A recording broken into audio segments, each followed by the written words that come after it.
Diminta untuk pelajar untuk dia tunggu sebentar untuk pelajar-pelajar lain untuk masuk ke dalam dewan.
Bismillahirrahmanirrahim.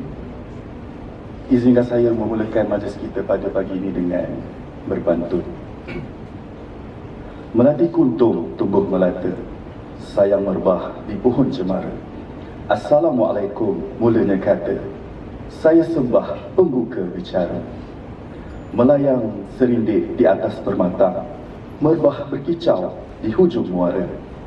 Pemanis kata selamat datang, awal bismillah pembuka bicara. Dari Raub pergi ke Pontian, terus pula ke Kuala Perlis. Harap semua berikan perhatian, mohon saya mulakan majlis. Yang berbahagia Encik Muhammad Abdullah selaku pengarah projek, Puan Rozalina Johari timbalan pengarah projek. Yang berbahagia ahli-ahli panel Encik Faizal Siddiq, Encik Zuhdi Nusuki Jusoh, Puan Ida Arina Ibrahim, Encik Aisyah Abdul Rahman dan Encik Rahimman. Yang dihormati ahli jawatan kuasa program Puan Siti Ermi Syahira Abdul Jamil, Cik Wan Nurul Izzati, Wan Muhammad Zulkifli, Dr. Siti Mariam Ali Yasin, Cik Nurul Akmah Halili, Cik Ruzamirah Abdul Razak, Puan Nashirah binti Saleh dan Dr. Muhammad Khairi Bahru. Assalamualaikum warahmatullahi wabarakatuh. Sarung ketupat berisi inti dibawa budak sambil berlari. Kehadiran semua sangat dihargai. Moga majlis bertambah seri. Bunga mawar cantik tersemat dipetik gadis di tepi titi. Doa dibaca memohon rahmat. Moga majlis sentiasa diberkati. Oleh itu, bagi menambahkan keberkatan majlis kita pada pagi ini, kita mulakan dengan bacaan umum kitab Al-Fatihah. Silakan.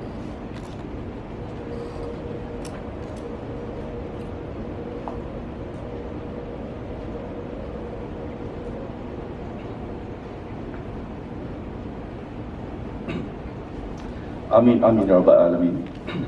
Hadirin dan hadirat yang dikasihi sekalian, tujuan kita berhimpun di Dewan Ibn Sina UiTM Cawangan Perak pada pagi ini adalah untuk mendengar sebuah program yang bertajuk Bicara Seni bersama Alumni, yang akan disampaikan oleh barisan alumni yang dahulunya di bawah Fakulti Seni Lukis dan Seni Reka FSSR dari pelbagai bidang.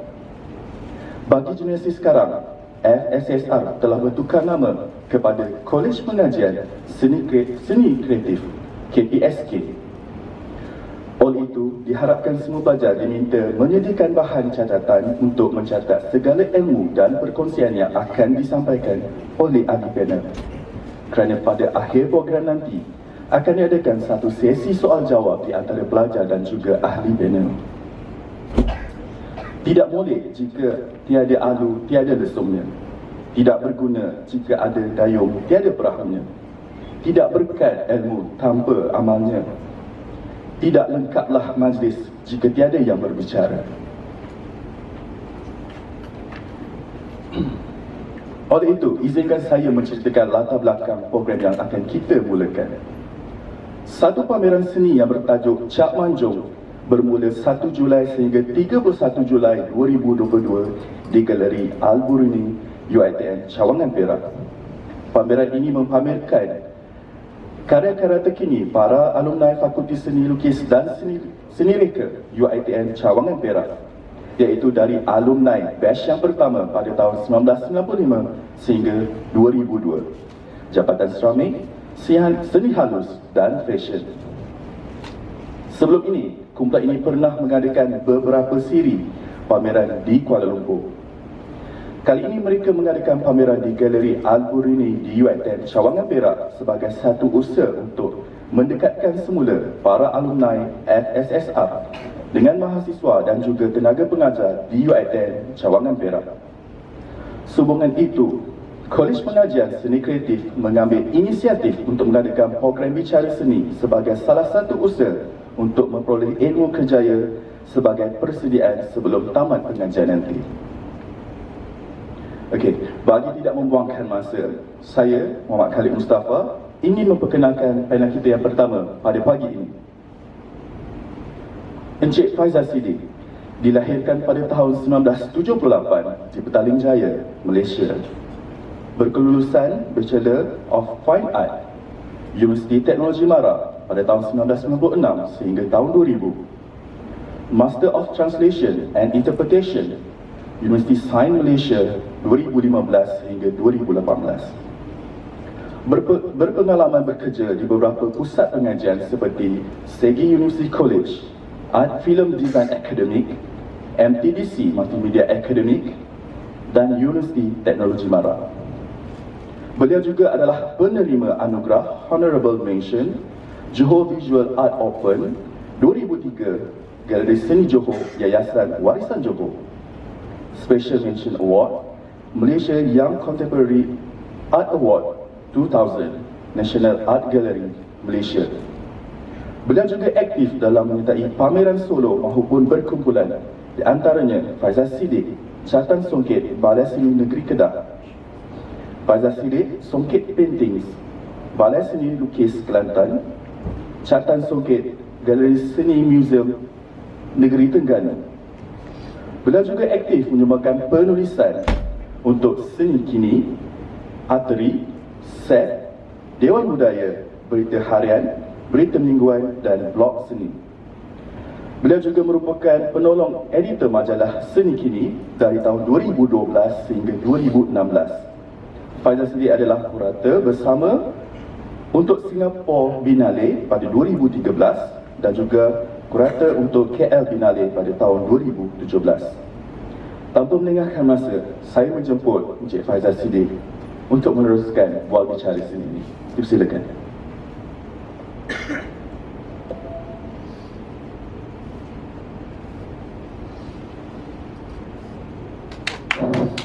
Assalamualaikum dan salam sejahtera. Terima kasih Pengerusi Majlis,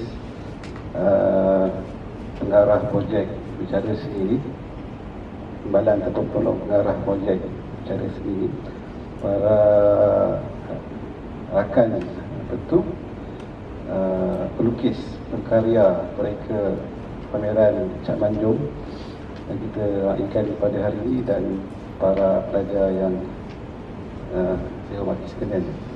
Terlebih dahulu saya ucapkan terima kasihlah kepada Pusat Majlis kerana telah mengenalkan saya, dan saya tak perlu lagi mengulang latar belakang saya dengan panjang lebar. Tapi sedikit perkenalan dengan pameran Cak Manjung ni.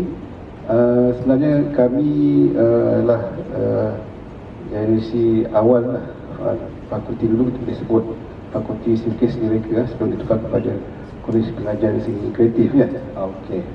1995 sampai 2002 sebelum dipindahkan. Lepas tu fakulti tu di Seri Iskandar, dulu di Semenanjung. Saya rasa ada di kalangan anda yang pernah ke Semenanjung ya. Kalau nak pergi ke Lombok tu belah kiri tu itu Semenanjung. Dulu kami ni punya tempat pengajian hanya rumah kedai je. Mungkin Dr. Haji telah kongsi kepada awak dulu kan. Saya pun dulu dari sana, daripada dia sesi pertama 1995, saya sesi yang ketiga di sanalah. Okey, dan di sana dulu kami pernah mengadakan satu pameran. Yang pertama tadi saya sebut tentang pameran pertama di Dulung. Dulung ni menghimpunkan 3 sesi seni halus 1, 2, 3.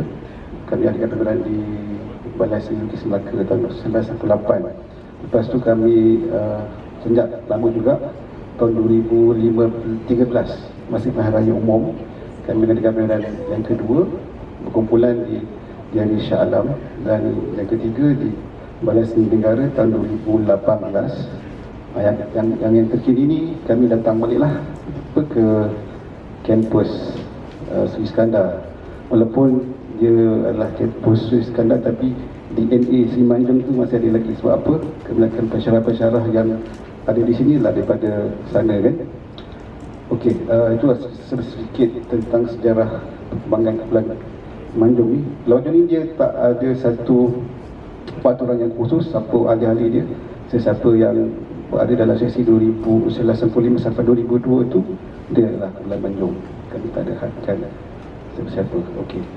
Sebelum tu boleh tak saya nak tahu, di kalangan anda ni daripada jabatan mana? Pusat pengajian seni kreatif daripada pengajian mana? Jabatan? Semua jabatan ada? Okey, terima kasih. Maknanya semua jabatan ada. Menyeluruh lah. Okey, saya di sini saya mewakili Balai Seni Negara lah. Sebagai kurator di Balai Seni Negara ni, kami ada buat macam, kan ada koleksi sejarah Balai Seni Negara ni ditubuh tahun 1998 dan ada koleksi pelbagai media. Ada arca, catatan, fotografi, seramik, media baru, multimedia dan berbagai lagi. Tajuk saya adalah Perolehan Karya Arca Koleksi Seni Negara tahun 1998 tahun 2000. Kenapa pilih tahun 1998? Terusnya puan. Sebab apa? Tahun 1998 tu adalah tahun Balai Seni Negara ni ditubuhkan. Rancangan awal sebenarnya dah lama tapi benar-benar diaktakan tahun 1998 lah. Ini tajuk saya tahun 1998. Koleksi tahun 50-an ini yang awal. Terdapat 15 buah karya. Okey, untuk pengetahuan anda semua, ada 3 cara perolehan. Perolehan itu maksud dia pembelian. Perolehan ni bahasa orang kerajaan lah. Bahasa orang kerajaan kasi perolehan ni dia tahu ni ialah pembelian. Maksudnya kita beli karya tu sama ada dengan pelukis, dengan galeri, dengan kolektor. Berbagai cara. Ada yang commission. Commission tu maksud dia kita minta artis tu buat dan kita bayar dia. Itu commission lah. Okey. Ada 7 pembelian ni, mana 7 kita beli pada pelukis ke kan. Dan ada satu lagi hadiah. Ada 3 pembelian, hadiah dan commission. Hadiah tu maksud dia kadang-kadang pelukis tu buat pameran di satu tempat, misalnya di Balai Seni Negara, dan dia rasa dia nak hadiahkan karya tu kepada Balai Seni Negara. Dia punya orang dan kena isi, dan karya-karya perolehan ni, belian, komisen dan hadiah ni akan dibincangkan, akan diangkat dalam satu mesyuarat jawatankuasa perolehan, dan dari situ jawatankuasa itu akan memilih. Sebab kita ada standard kita nak benda tu ada dalam koleksi negara kan. Sebab kita menyimpan khazanah negara, jadi karya-karya yang disimpan oleh Balai Seni Negara ni adalah menggambarkan identiti negara, bagaimana pergerakan sosial budaya negara kita merakamkan melalui karya seni visual. Okey, yang awal karya arca orang asli mendominasi perolehan oleh hadiah Rosenberg Pollack. Dia ni adalah dulu masa tahun 90-an tu kita masih lagi di bawah kerajaan British kan. Jadi beliau ni adalah pegawai British yang yang berada di Malaysia masa itulah kan. Jadi 6 buah karya daripada beliau hadiah. Ada bahan tradisi tanah liat, plaster. Ini yang terawal. Nanti saya tunjuk gambar dia. Lapis, maksud dia persembahan tu lapis. Daripada situ tu dia ada base dah. Tapak dia. Tapak dia. Terus ni. Okey, ni kalau boleh saya tunjukkan sikit lah Ini dia punya kronologi lah, dia kecil sikit. Tadi saya sebut sikit tentang pameran terbuka tahun pertama. Ini sebelum Balai Seni Negara diaktakan. Kita sebelum dia ada, kita dah ada dah aktiviti dah sebenarnya. Lama dah kita dah buat tahun 90-an tu. Tahun terbuka tahun kedua Tahun Malaysia 55. Tahun 56 tu yang Tun Abdul Rahman, dia merasmi satu pameran. Untuk pengetahuan Tun Abdul Rahman adalah penaung awal Balai Seni Negara. Sebenarnya idea penubuhan Balai Seni Negara ni, untuk pengetahuan anda semua, adalah daripada idea Tun Abdul Rahman lah. Sebab dia dari sebagai bapa kemerdekaan, dia nak sebuah satu institusi yang menyimpan khazanah seni negara. Bila orang-orang luar datang, semua dia pelancong kan, datang ke negara kita boleh tunjukkan dia punya seni budaya kita lah, dikongsi kepada mereka melalui seni visual. Okey, Merdeka 57. Okey, itu dia penubuhan 27 Ogos. 58 tu adalah senarai lah, belian kita yang saya sebut tadi tentang karya orang asli ni kan. Okey, 69, 60 itu ada arca Anthony Lau. Terus depan. Okey, ini tadilah tentang karya-karya yang kita daftarkan. Sebab untuk pengetahuan anda, kalau anda pergi ke Balai Seni Negara, ada tu satu karya tu yang ada label, ada nama. Yang pertama tu dia punya kod 58022. Betul. Itu adalah dia punya nombor. Kalau nombor tu satu dia daftarkan tahun tu lah nombor satu. Itu kita nak tahu lah, itu dia panggil sebagai indeks. Karya itu didaftarkan untuk polan koleksi. Yang lain tu dah biasalah, tentang dia punya tahun, dia punya bahan, apa tu dia punya saiz, dan bawah tu dia punya provenance. Bahasa Perancis provenance tu maksud dia sejarah dia, milikan dia. Inilah. Okey. Ini saya tadi pasal Mr. Rosenberg Pollack punya koleksi ni, ada 6 seterusnya. Okey, tahun 50-an lagi masih. Ini secara keseluruhan 50-an tu, 51 sampai 59 tu, kita menyimpan belian, kita ada buat 6 belian, 2 hadiah, mana ada 8 tahun 50-an, sikit. Sikit, dalam sikit. Jika anda tengok di Balai Seni Negara, dia punya majoriti, dia punya dan catapan ni saya tunjuk di akhir dia ada catapan dia punya pecahan berapa, kita punya perolehan koleksi kita. Okey, tahun 60 ada satu karya yang kayu juga, tapi Jin Api tajuk dia, oleh Anthony Lau. Ini belian dari kayu seterusnya. Okey, ini tahun 60-an lepas 50-an dah habis, tahun 60-an sebanyak 33 buah karya Arca. Ada 24 pembelian kita beli dan 9 hadiah dihadiahkan oleh lukis dan sebagainya lah. Paling tinggi dah tahun 65, 17 buah karya pembelian dan 5 hadiah. Ini dia punya pecahan karya hadiah mesti sumbangan bekas anggota ahli lembaga seperti Frank Sullivan ni sangat popular lah. Frank Sullivan ni dulu adalah seorang penaung juga Balai Seni Negara. Nah, dia kolektor juga, atau dia ada pengumpul karya. Jabatan Orang Asli, 2 Arca. PG Lim ni kita punya dari lembaga, 1 Arca. Karya Arca yang dipulahi melalui sedikit semenjauh dari segi pengolahan bahan dan style. Ada perubahan sikit tahun 50-an dan 60-an tu. Ada perubahan dari segi daripada kayu tu kepada bahan-bahan yang lebih berkeras, misalnya logam kan. Sebab tahun 50-an tu kita ada hantar pelajar kita ke luar negara, dan orang balik dia inspirasi apa yang dia belajar di luar tu, di UK ataupun di US tu, dibawa ke sini dan dipraktikkan dalam penggaraan mereka lah. Okey, yang seterusnya kita akan baca balik seluruh mendapat informasi yang disebut tadi lah, yang di barat tadi. Nanti lah misalnya Xiong Lai Tong, Syamad Jamal Syamad Jamal dia belajar catatan di UK, dia balik dia mengajar di Putu Pahat, lepas tu dia sambung buat Arca. Orang banyak tak tahu ni, dia belajar Arca ni di Chicago Institute of Art di Amerika lah, dalam setahun. Ada karya yang terkenal tu, dia punya perhubungan, relationship dan lain-lain lah. Okey, pengaruh awal style moden, musik kubisma dan ekspressionisme abstrak. Kita ada dah aliran-aliran barat. Seperti saya sebut tadi lah, di sana mereka belajar seni barat. Mereka tak boleh lagi, dan orang tak lagi terapkan dengan seni lukis tempatan lagi, masih lagi kekal kuat dengan pengaruh isma daripada barat. Ini saya percayalah awak dah belajar kan sejarah tentang aliran seni moden barat kan, kubisma dan ekspresionisme abstrak. Maksudnya okey, ini tahun 60-an punya kronologi. Kalau boleh saya tunjukkan konstruksisme tu masih lagi bergerak kuat. Dia punya aliran seni antarabangsa tu, misalnya konstruksisme, ekspresionisme abstrak, seni konseptual, masih lagi bergerak tahun 60-an tu, dia seiring. Ini dia punya saya nak tunjuk sini apa peristiwa penting negara tahun 60-an tu.